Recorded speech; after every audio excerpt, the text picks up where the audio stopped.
course, it is what's inside that matters when it comes to packaging, and there's quite a nice spread here. You get a USB-C power adapter that can pump up to 65 watts into the laptop for fast charging, a nice laptop sleeve, your usual documentation, as well as a USB-C to headphone jack adapter. Yes, this laptop doesn't have a headphone jack. Moving on, let's take a look at the Asus Zenbook 14 itself. Design-wise, Asus didn't try to change things up, and that's good. The Ice Lake powered Zenbook 14 was a sleek machine, and so is the Tiger Lake powered version we have here today. On the lid, there's a nice concentric circle pattern that's the signature of the Asus Zenbook series. I do quite like the offset logo rather than having it in the center like Asus used to do in their much older designs. The bottom of the laptop is definitely not the most sexy part of this laptop, but shakes things up a little by going with angular edges. There's a nice intake vent along the center to allow the cooling system to draw in fresh air, and Asus decided to use an array of holes instead of the longer slits that they preferred in earlier designs. A similar decision was applied to the speaker grills, which will output their sound at around 45 degrees to bounce off your desk. Opening up the Zenbook 14, you will first lay your eyes on the screen, which has shockingly thin bezels. And yet Asus managed to cram in not only a webcam above the display, but also an IR facial recognition system. More on that later. Then there's the keyboard. While most laptops will have their keyboards in a matching color or just plain old black, Asus went with grey. Interesting decision indeed. Further down, there's the Asus number pad, which is a very nifty bit of innovation that Asus borrowed from their gaming machines. To make it more ergonomic in use, Asus designed the Zenbook 14 with the ErgoLIVE hinge, which raises the laptop at a slight angle. This makes it more comfortable for you to type on the laptop when you have it on a desk, in addition to increasing the clearance under the laptop to allow it to breathe easier. Next up, benchmarks. Considering that it is a Tiger Lake powered machine, I do believe many of you are interested to know how it performs. We are too, so let's get to it. First up, the storage. As Asus is using the Intel 660p QLC base drive, performance isn't exactly great. Sequential reads are packed at around 1.6GB per second, while read is around 960MB per second. Random speeds are fine, although they won't match the premium SSDs in the market today. Moving on, let's take a look at the CPU performance in Cinebench R20. The newest CPU architecture in the Intel Core i7-1165G7 allows it to outperform most of the ultra portables we have tested, including its predecessor in Cinebench R20. Tiger Lake does offer a nice performance boost, and most of it comes from the ability to clock higher than Ice Lake. The only area which we see it falter behind the competition is in the multi-threaded test, as it is nigh impossible to make up for double the cost even if you increase IPC significantly. But the biggest gains are probably in the graphics division, as you can see it easily beat even the MX250. Intel definitely has the fastest integrated graphics right now with the Intel Iris Xe graphics, and it is nice to see them beat AMD's APU for once, as AMD's Radeon Vega integrated graphics has led integrated graphics benchmark charts for quite some time. It has made Nvidia's entry-level MX GPUs largely irrelevant unless you have a use for CUDA cores or something.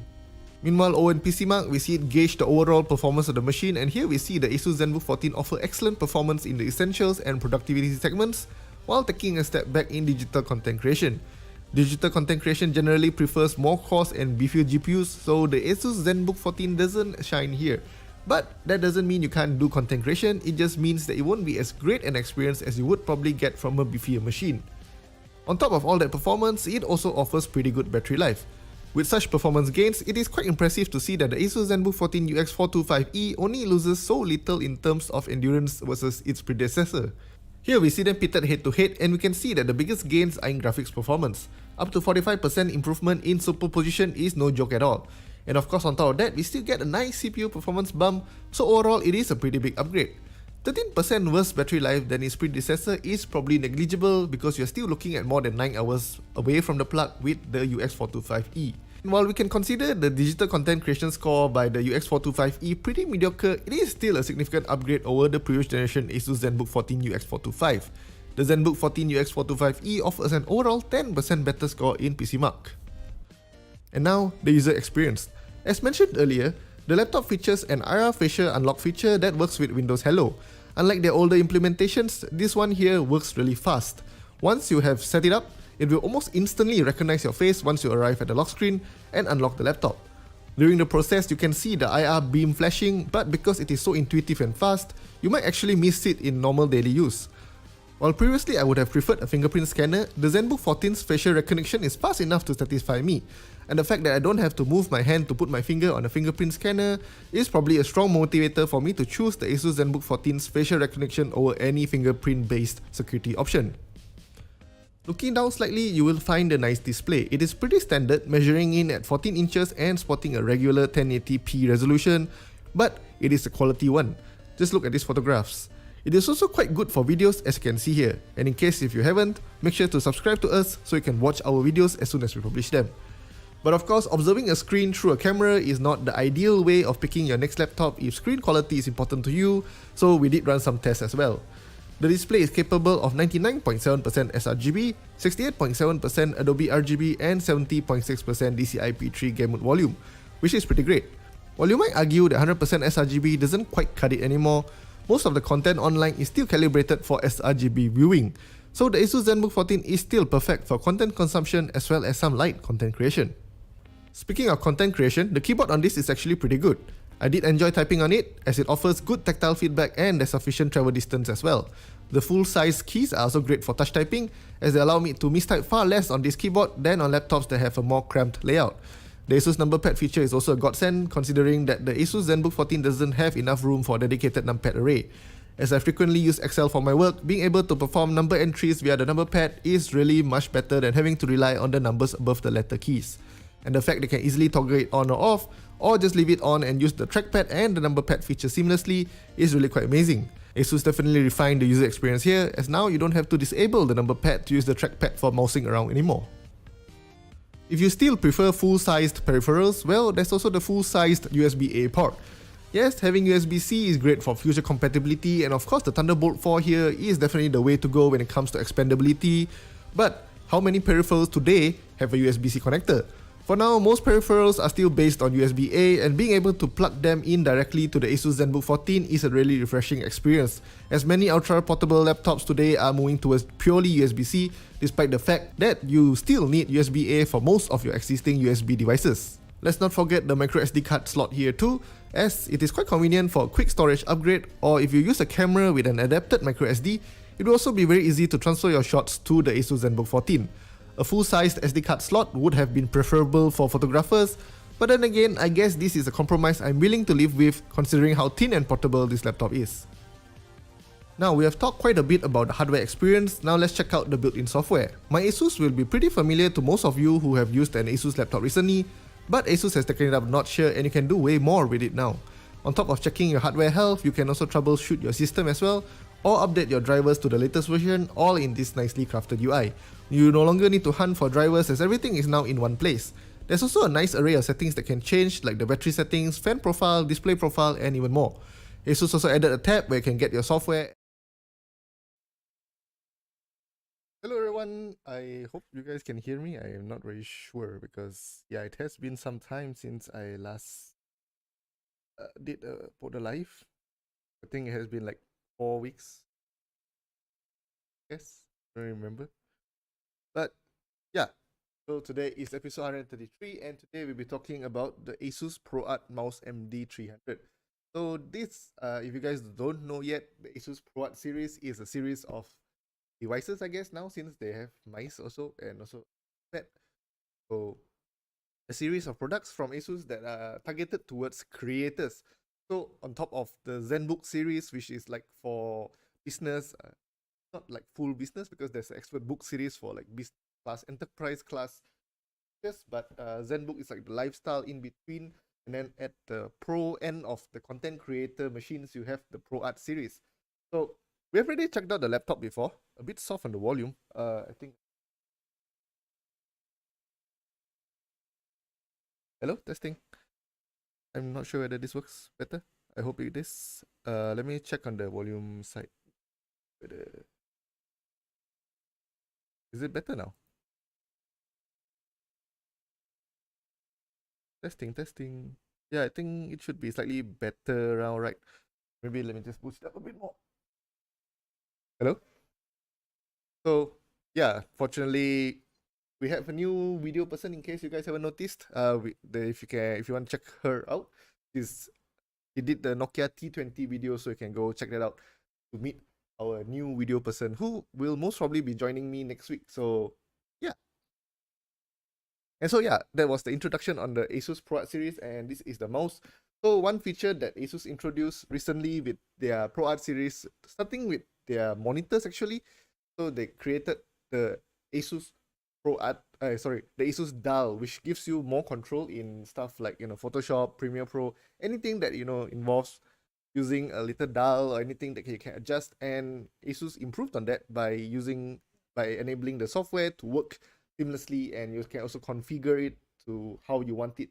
So last year they didn't have anything with, sorry, not last year actually, the year before they launched the ProArt laptops in Malaysia, but then they didn't have these kind of features. It was more like the focus was more on Quadro, the workstation certified graphics and whatnot. But this year they actually went with the ASUS Dial in the laptops to differentiate it from your normal content creator laptops, because I think as a content creator you probably will also be considering laptops like the Zephyrus Duo, or the Zenbook Pro Duo. So those are laptops that can be used by content creators, but then if you're serious about it, then you want the ASUS Dial. So we already checked out the laptop previously, but this is the mouse, and it has not only one dial but two dials that can work as ASUS dials. So I think we should start with the unboxing first, because yeah. Hello everyone, hello. Welcome back after a very long hiatus. Yeah, speaking of which, I should announce the giveaway winner as well first. So the giveaway winner is Muhammad Saifuddin. Congratulations, Muhammad Saifuddin, for winning the ASUS bag last week. Not last week, I mean the last time we had PokdeLIVE. I know it has been some time. Yeah. So the next week's winner, this week's winner, who will be announced next week, will be winning the Hydra pack, which is a little water bottle and is apparently flexible. So this comes with the text "dish the load," because I guess you can't really carry a lot. It's 500 milliliters, and it's kind of cute, and it's soft, and you can pack it easily if you want to carry it on your camping trips and stuff, or have a pretty odd, unique looking bottle to carry your water with. So yeah, this is the packaging of the ProArt MD300. Pretty much like what you would expect, some gold accents on black ASUS ProArt design, and then on the back you have some specifications. So one thing that they cancelled out was that they actually cancelled out laser mention. So apparently they went with the optical sensor in the final product, which is quite interesting.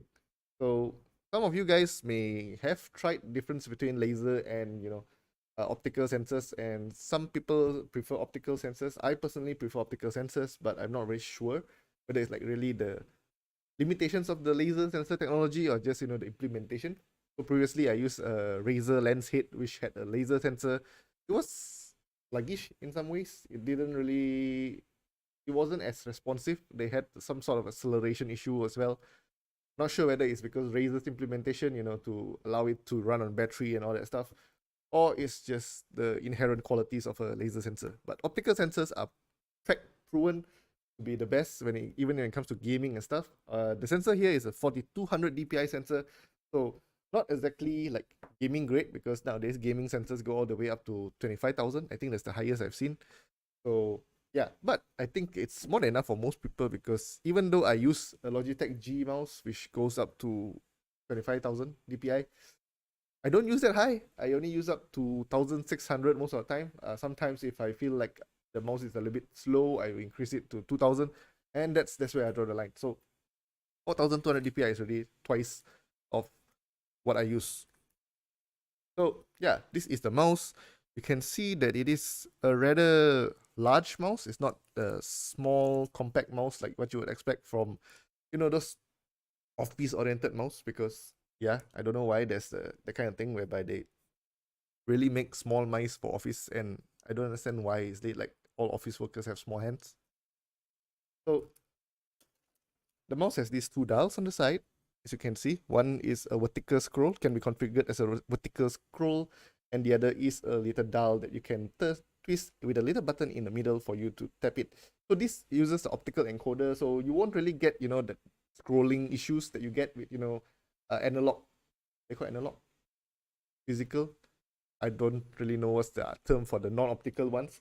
But yeah, if you have used gaming mice in the past, I believe you might have encountered some mice, where you have the scrolling issues, whereby when you scroll, sometimes you jump back up a few lines and whatnot. That gets really annoying, especially when you're working with text like us, you have to scroll and then, it's like, it jumps around. It's like, oh. But yeah, this one uses optical, so the ASUS Dial will not jump. The main scroll wheels, they didn't actually mention what it uses, but yeah, I believe it should be either optical or, the non-optical one. And yeah, for the clickers, they actually went with Omron switches, which I think is like considered the gold standard for the market, even though some people nowadays don't really use Omron anymore because Omron does have a tendency to double click after a long time. But then again, I guess that's probably because of the way gamers use their mice. I mean, we click way, way, way, way, way, way, way more than most people do click their mice. So yeah, but yeah, Omron switches pretty much the gold standard stuff. And then yeah, you actually have not only the scroll wheel can be clicked, there's actually a button behind the scroll wheel, which you can use as the middle click as well, in case you feel like the scroll wheel is not really comfortable to click. And they actually made this button to be what do you call it? To be also replaceable with the Omron switch underneath it as well. So if you have seen most gaming mice for their scroll wheel, they have a smaller button, a smaller sensor. That's because of space constraints and also the fact that it's kind of difficult for them to put a full size switch right beside the scroll wheel, because if you have opened up the mouse before, you have seen that the scroll wheel mechanism, the encoder, yes, it's a analog encoder, I think. So yeah, and then beside it there is this button. So if you want to put a huge, the normal switch button, which is like about this big in there, it's gonna be running into issues with the switch next to it. So yeah, they put a third button here in case you want to be more comfortable when you are middle clicking, which apparently is a rather popular thing in editing and also engineering software. I am not really up to that level, and actually, if you look at their ProArt laptops, they also have a middle click button in their trackpad, which so yeah, it's a consistent theme across it. And then meanwhile on the bottom you have this white PTFE feet, which do seem to glide quite smoothly. I tested it a bit. And then there's a button for you to switch between the 3 Bluetooth devices that can pair the mouse to, and also a switch to switch between Bluetooth or 2.4 gigahertz. So I think for most people who are like sort of mice enthusiasts, I don't know what to call you guys, but people who care about the mice performance probably will be using the 2.4 gigahertz mode, which is mainly the mode that I would test in, because yeah, I mean 2.4 gigahertz is generally, as far as I know nowadays, they don't really add much lag to the experience. While Bluetooth is still kind of sluggish, sometimes you can still feel a lag. Like for example, my keyboard does have both Bluetooth and 2.4 and also wired mode. Using it in Bluetooth is actually a bit sluggish, but using it in 2.4 is perfectly fine for anything I want to use it for, including like gaming, typing. Yeah, no lag. So hopefully that will be the experience. I haven't fully tested that out yet. And the one very interesting thing is the little trapdoor here. I don't know if it's clear. Yeah, I think that should be clear. This little trapdoor is magnetically attached to the body via these little magnets here. And then there is where you'll find the 2.4 gigahertz dongle. So yeah, you can easily carry this mouse around with you. Don't have to worry about it much because it stores away into the mouse. Nice, convenient. And let's go further into the box. We have this little tray.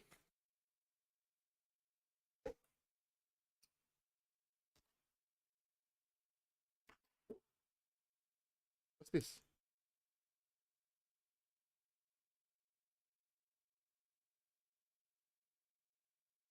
Oh, it's a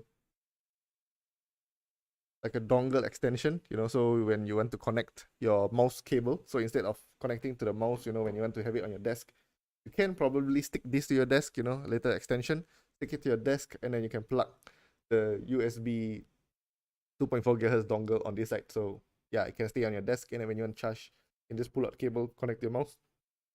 Very simple, a bit more convenient, I would say.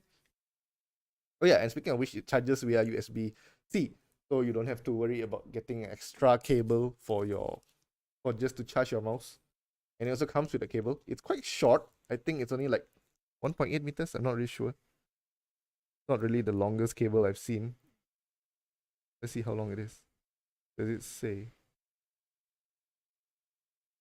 Oh, it doesn't mention. But yeah, you can see that it's quite short. So yeah, that's pretty much everything there is to the mouse. I will show you guys the software in a bit. It's a bit confusing, I would say. Kind of interesting. But yeah.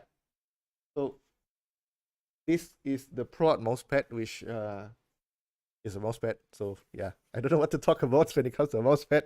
So let's get right into it. 1 plus plus G. Oh, the weight, you mean? The weight is rather heavy. 109 grams.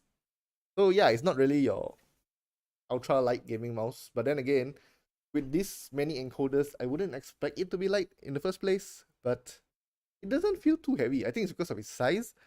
So when you have a certain size and then your mouse is slightly more weighted, it doesn't feel that bad because you have more space for your hand to, how to say, spread the force, I guess. I'm not really sure whether I'm using the right terminology, but yeah. So if you have a tiny mouse, and then it's heavy, it's gonna feel very, very heavy. But because it's large, it doesn't feel that bad. And I kind of dig the shape because it has a wing here.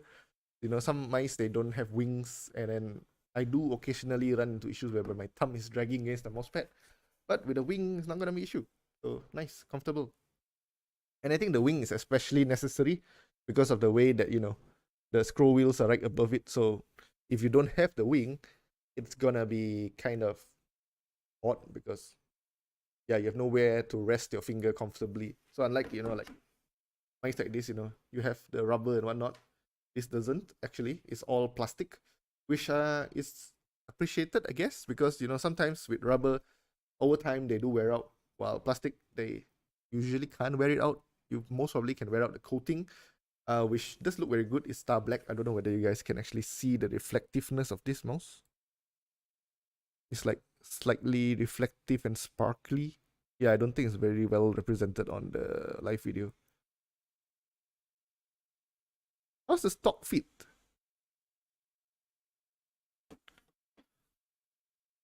Good enough.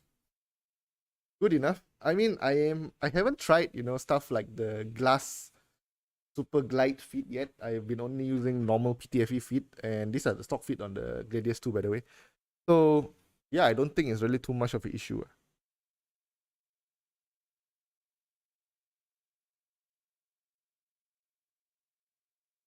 It doesn't make sense to go that high anyway. Yeah, I guess most people don't actually go that high because once you go above like 2000 DPI, it actually feels very hard to move your mouse coherently because it's like a small movement and go very far. But yeah, I do understand some people they do use the higher DPIs and then tone down the in-game sense. But because I use one mouse for across my stuff, you know, working, gaming, everything, I generally go with around 1800 DPI. And I'm already using a 1440p screen and I have two displays, so I can't really say that I need more mouse speed for a larger display because I used to use 1080p and I also used 1800, but now I have 1440p screen. I also use 1800. So yeah, need RGB. Yeah, there is a LED indicator somewhere here, but yeah, not RGB. I mean, it's a creator mouse. I don't think creators appreciate RGB. I am a I am a content creator. I like RGB. Yeah, that's not a true statement. Anyway, let's get into the mousepad. And yeah, so apparently it has a single use type of thing and you have to open, which I don't really like.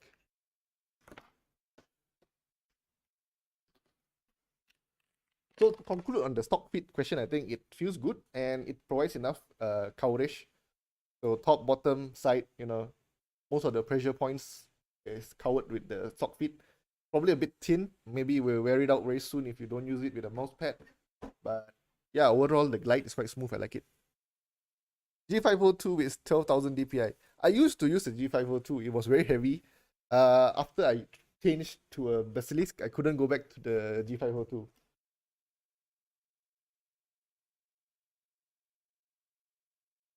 Okay, follow. Hey there. Oh, it's up there.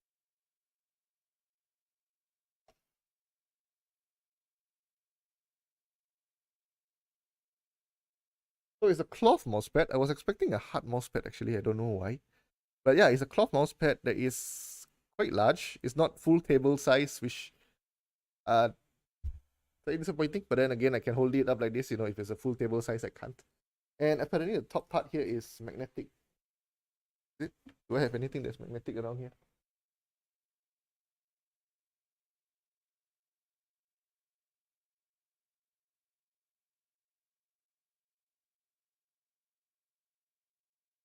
Just that, right? Anything that's magnetic.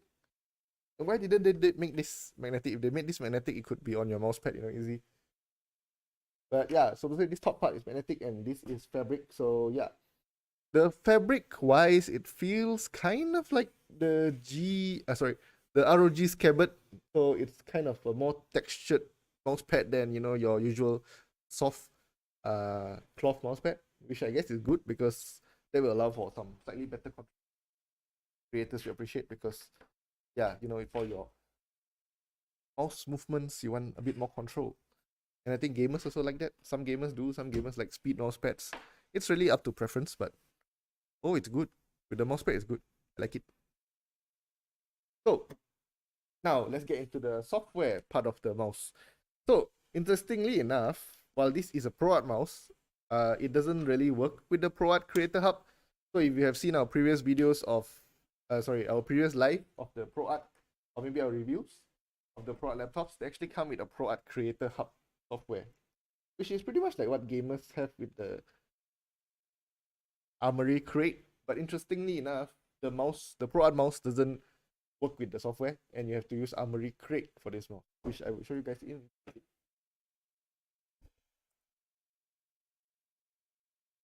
What's the pin?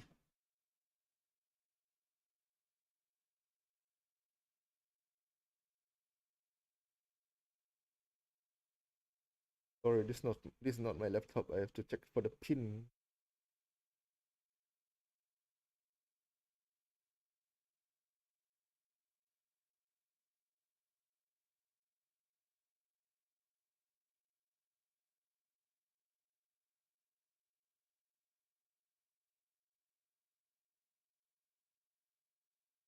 So yeah, ProArt. Beautiful display, right? AMOLED. Beautiful.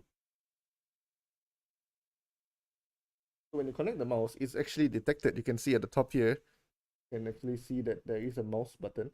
But then when you click it, it actually tells you to go to Armory Crate, which I find absolutely odd. I hope that the software engineers at ASUS are working to fix this, because it's like, why would I buy a ProArt Creator mouse and I can't use it in the ProArt software? I mean, it should be a one-stop hub, right? It's literally called the Creator Hub.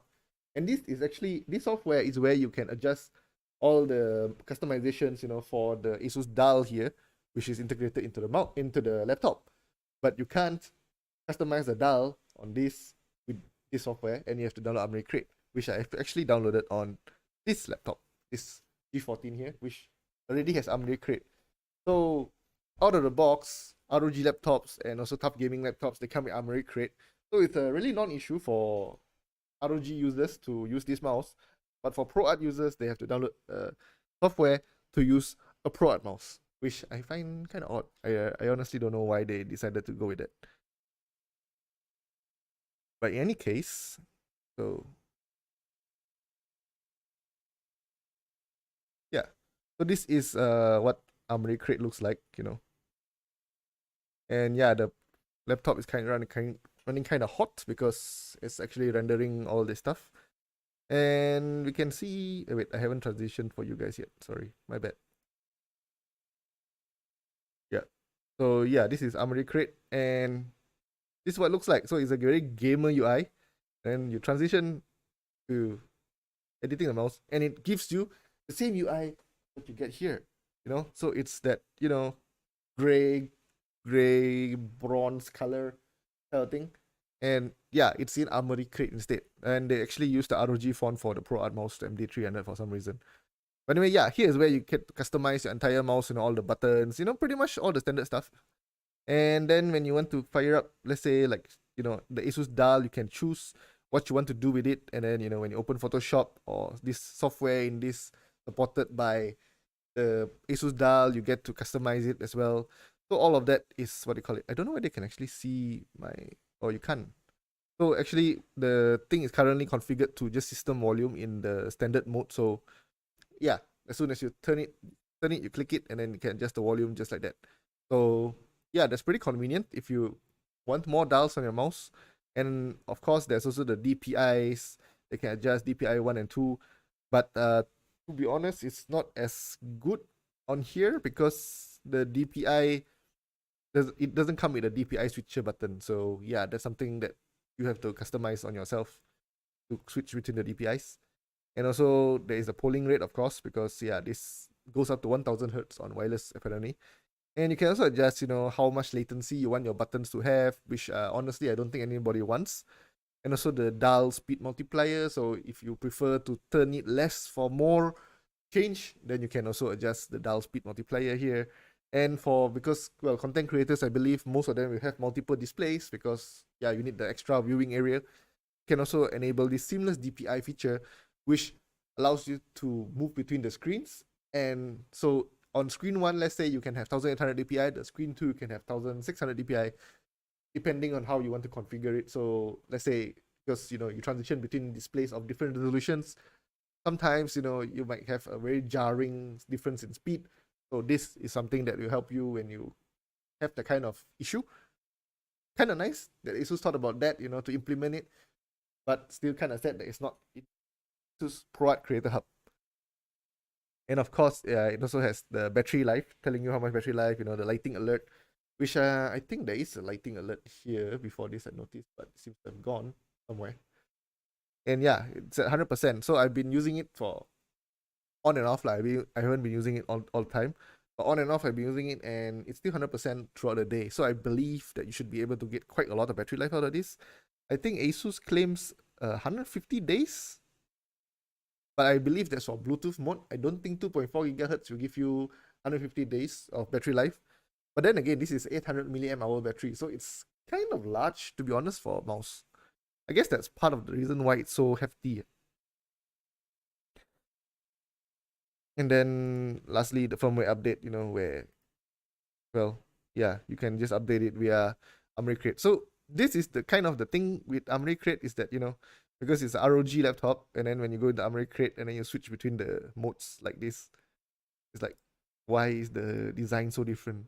But yeah, obviously if you install it here, it has a grayer mode in AmriCrate, so it doesn't look as jarring, I guess.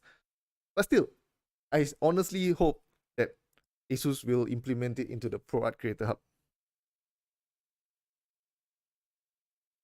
Mouse ringan best, tapi kadang-kadang move rasa kena go DPI 400 DPI.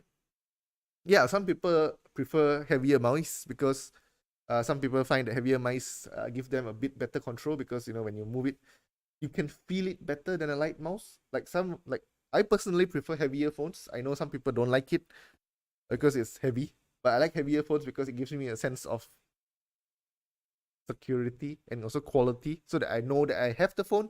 Like sometimes when I leave an area, if for once I carried the Xiaomi 11 Lite 5G NE, so that phone was very light. I think it's like 170 grams or something.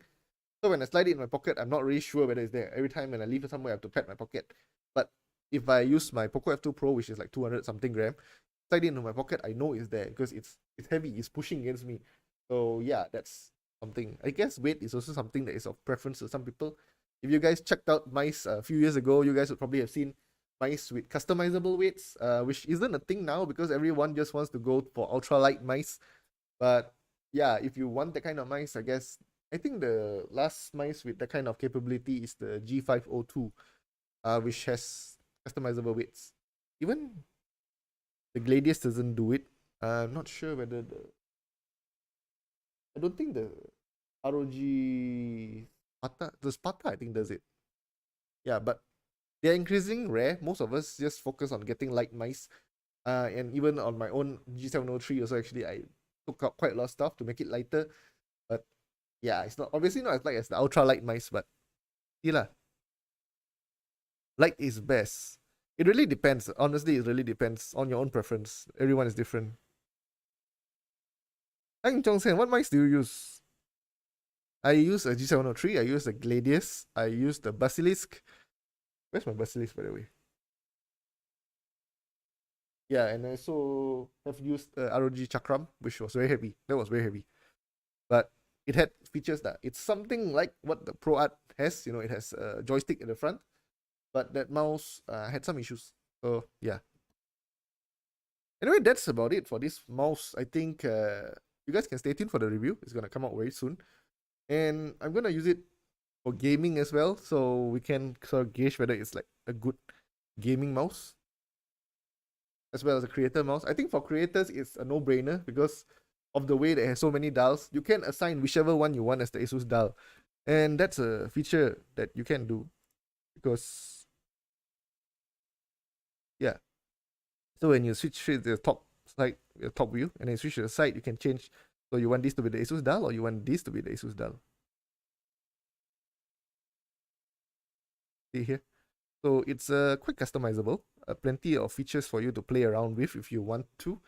And obviously, for someone like me who actually wanted a knob on the keyboard just for volume control, I can now use this mouse without a keyboard with a knob to control my volume, which I guess is a pretty fair compromise. You have a knob on the mouse instead of on the keyboard. Yeah, obviously the knob on the keyboard looks better, but then you know it's like some keyboards without knobs do look better than they do with a knob. So yeah. But anyway, I digress. And yeah, this mouse, in case you guys are interested, it costs a pretty sweet 189 ringgit. So yeah, it's not gonna be cheap, but yeah, I mean I think it's a one of a kind. I haven't seen a mouse with this many dials before. And of course, ASUS Dial software itself, the customizability of ASUS Dial itself is something that is worth thinking about if you really are into creating. So yeah, I think it should justify its own price. Obviously, this mouse will be compared against the stuff like, you know, the Logitech MX Master series, because yeah, those are creator oriented mice. But yeah, I haven't tested those mice, but I will see what I can do to, you know, to give you guys an idea whether this mouse is worth getting or the MX Master is the better choice. And I haven't been for a while, maybe next time. Dear Glorious, please sponsor your mouse. Glorious, yeah, I would like to try the Model D wireless, but yeah. I use the most basic Illegear mouse. Illegear makes mice. Hi Izzat, I miss you too, but you're a bit late. We're about to end the stream already, so yeah. So yeah, I thank you guys for joining us this week, and I will see you guys next week with something else to talk about. I don't know. Cooler Master is apparently gonna send me their mouse as well, so I'm looking forward to that because that is a gaming mouse and that's ultralight. So some of you guys want an ultralight mouse. So yeah, stay tuned for that. And yeah, that's it. Bye bye.